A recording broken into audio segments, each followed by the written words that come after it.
જય દ્વારકાધીશ, જય માતાજી મિત્રો. આજે આપણે જવાનું છે ત્રંબકેશ્વર મારા જ્યોતિર્લિંગ. તો આપણે જવાનું હતું નાસિકની બાજુમાં, તો આપણે નીકળી ગયા છે એક્સપ્રેસ હાઈવે ઉપર. જોઈ શકો છો, એક્સપ્રેસથી આપણે પકડવાનો હતો મુંબઈ દિલ્હી હાઈવે. તો ત્યાંથી આપણે પહેલાં આપણે પહોંચ્યા ભરૂચથી આપણે થોડું ચા નાસ્તો કર્યો.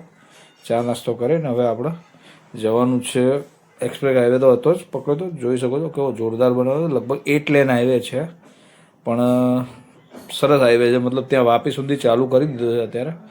જો પણ ત્યાંથી આપણો મતલબ સેલવાસ તરફ, નાસિક વાપીથી આપણે ઉતરી જવાનું હતું સેલવાસ થઈ, અને નાસિકવાળો રોડ પકડવાનો હતો. એટલે હાઈવે ઉપર આપણે ફરતા ફરતા નાસિક હાઈવે પર જો આ ઘાટીઓમાં થઈને જવાનું હતું.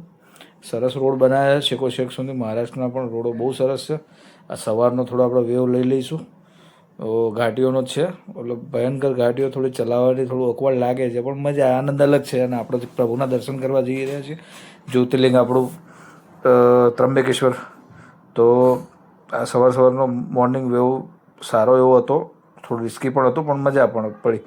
પણ તેથી આપણે હું તમને હવે દર્શન બી કરાવીશ ને શિવલિંગ ક્યાં છે ને કઈ જગ્યાએ બધું હું તમને ડિટેલમાં કહીશ.